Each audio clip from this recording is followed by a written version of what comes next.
اگر آپ کو کہا جائے گا اللہ کون ہے تو کیا جواب دیں گے؟ کون ہے؟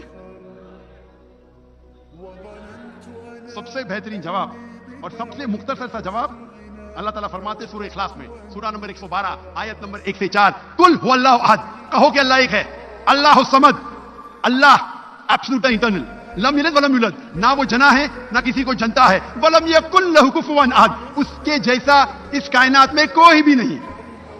یہ سب سے مختصر سا جواب ہے، اللہ سبحانہ و تعالیٰ کا ڈیفینیشن ہے۔ اس کی تعریف تو ایسا ہے، اللہ تعالیٰ فرماتے ہیں سورہ لقمان میں، اگر آپ سارے پیڑ کو دنیا میں قلم بنا دیں گے اور سارے سانس، سارے سمندر اور سانس سمندر ملا کے شے بنا دیں گے، انک بنائیں گے، تو بھی آپ اللہ تعالیٰ کی تعریف نہیں لکھ سکتے۔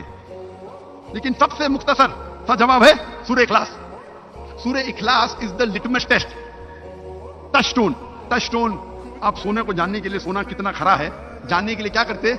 آپ ٹچ سٹون کے اگینسٹ سونے کو رب کرتے ہیں، رگڑتے ہیں، اور جس طریقے سے اس کا رنگ آتا ہے ہم چارٹ پہ دیکھتے ہیں اور کہتے ہیں کہ سونا 24 کیرٹ ہے یا 22 کیرٹ ہے یا 18 کیرٹ ہے، یا سونا نہیں ہے، کیونکہ ہر چیز جو چمکتی ہے وہ سونا نہیں ہے۔ سورہ اخلاص اللہ کو پہچاننے کا تلسمہ ہے، اللہ کو پہچاننے کا ٹچ سٹون ہے، لٹمس ٹیسٹ ہے۔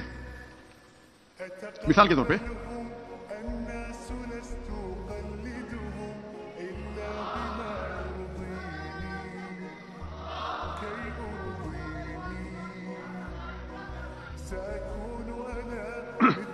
طور پہ کئی انسان کہتے ہیں کہ بھگوان رجنیش خدا ہے۔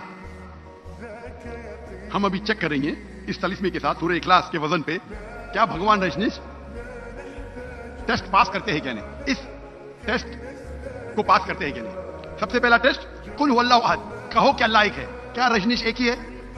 کئی انسان کہتے ہیں میں بھگوان ہوں، اور ہم دیکھیں گے کہ ہندوستان میں کئی ہزاروں لوگ کہتے ہیں کہ میں بھگوان ہوں، رجنیش ایک نہیں ہے، لیکن رجنیش سے بھٹ کہیں گے نہیں وہ ایک ہے۔ ہم دوسرے ٹیسٹ پہ جاتے ہیں، دوسرے آیت پہ، اللہ الصمد، اللہ جو بے نیاز ہے، صمد ہے، ایبسولوٹ ایٹرنل، کیا رجنیش ایبسولوٹ ایٹرنل ہے؟ ہمیں پتہ لگتا ہے اس کے بایوگرافی سے کہ رجنیش کو ڈائبٹیز ملائٹس تھی، رجنیش کو استھما تھا۔ سوچ سکتے ہیں خدا کو استھما ہے، خدا کو ڈائبٹیز ملائٹس ہے، لم یلد ولم یولد، نہ وہ جنا ہے نہ کسی کو جنتا ہے۔ ہم جانتے ہیں کہ رجنیش پیدا ہوئے مدھیہ پردیش میں، ان کے والدین تھے جو ان کے شاگرد بن جاتے ہیں، اور 1981 میں رجنیش جاتے ہیں امریکہ اور لاکھوں لوگ کو بیوقوف بناتے ہیں، اپنا ایک نیا ولیج، ایک نیا گاؤں بناتے ہیں جسے کہتے ہیں اوریگون سٹی میں رجنیش پورم۔ اس کے بعد امریکن گورنمنٹ اس کو اریسٹ کرتی ہے اور جیل میں ڈالتی ہے۔ رجنیش کہتا ہے کہ امریکن گورنمنٹ نے مجھے سلو پوائزننگ دیا۔ آپ سوچ سکتے ہیں خدا کو کوئی سلو پوائزن کر رہا ہے؟ تو رجنیش کہتا ہے کہ مجھے جیل میں امریکن گورنمنٹ نے سلو پوائزننگ دی۔ آپ سوچ سکتے ہیں خدا کو کوئی سلو پوائزننگ کر رہا ہے؟ اور گریس کے بشپ کہنے لگے کہ اگر آپ رجنیش کو ہمارے ملک سے نہیں نکالیں گے، ہم اس کے اور اس کے فالوورز کو ختم کر لیں گے۔ اور آخری ٹیسٹ، اس کے بعد رجنیش آتے ہیں ہندوستان میں، مہاراشٹر میں، اور اپنا ایک نیا سینٹر شروع کرتے اوشو کمیون پونا میں۔ اور اگر آپ اوشو کمیون جائیں گے تو ان کی سمادھی پہ لکھا ہوا ہے، سمادھی پہ تختی پہ لکھا ہوا ہے، اوشو بھگوان Rajneesh never died, was never born, never died, but visited the earth between the 11th of December 1931 to the 19th of January 1990. بھگوان رجنیش نہ کبھی پیدا ہوئے نہ کبھی مرے، لیکن اس زمین کے شہر وزٹ کر گھومنے کے لیے آئے۔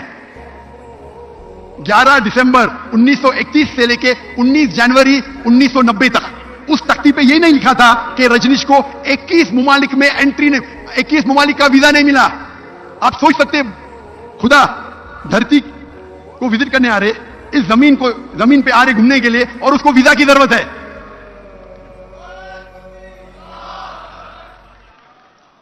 اور یہ آخری ٹیسٹ، ولم یکن لہ کفوا احد، اس کے جیسا کوئی نہیں، یہ ٹیسٹ اللہ کے علاوہ کوئی پاس ہی نہیں کر سکتا ہے۔ ولم یکن لہ کفوا احد، اس کے جیسا کوئی نہیں۔ اگر آپ اللہ کو اس کائنات میں کسی کے برابر کمپیئر کر سکے تو وہ اللہ ہی نہیں۔